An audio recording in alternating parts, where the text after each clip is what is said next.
مرحبا باللي غلاها زايد، لعيونها شعر تفيض بحوره، نوره طلتها علينا تنور كل الاماكن من ضياها نوره. منو معوض لك يا ام سامي شيله، مضمونها صدق الغلا وشعوره، يا نوره اللي في الحشا من زالك، داخلي غلاك من دجسوره. يا ام سامي فيك عز وشيمه، والطيب اساسك امتداد جذوره، يا شمريه مالك مساويني، انت الفخر لابان معنى وصوره، يا بنت شيخ بالكرم له سيره، والطيب طيبه والوفا دستوره، تستاهلين المدح دقه وجله، يا الغاليه قدرك فوق حضوره، عفه وذوق وزود قدر وهيبه، فيك المكارم كلها محصوره، ثقل وجمال وزود عقل وديني، بين النساء بحضورك الاسطوره، عمامك اهل العز واهل الطاله، خوالك اللي افعالهم مذكوره، وربع المجل ربعك الشجعاني، العز خط وسيرة مشهوره، انت الفخر بنت الطنا يا شمار، والمجد شهاده وبالعالي صوره، الله يحفظك الاصيل ام سامي، يديم عزك في العمر يا نوره.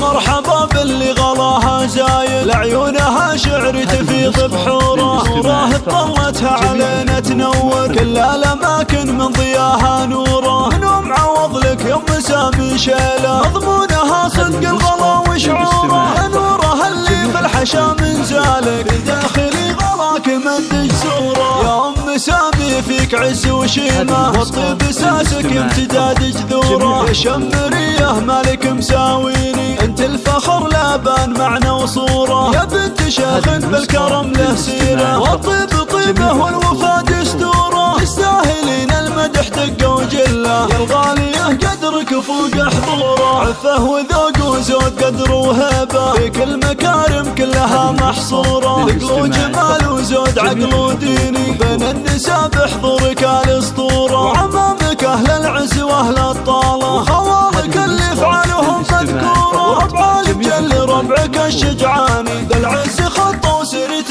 مشهوره، انت الفخر بنت الطنا يا شمار، والمجد شهاده وبالعالي صوره، الله يحفظك الاصيل ام سامي، يديم عزك في العمر يا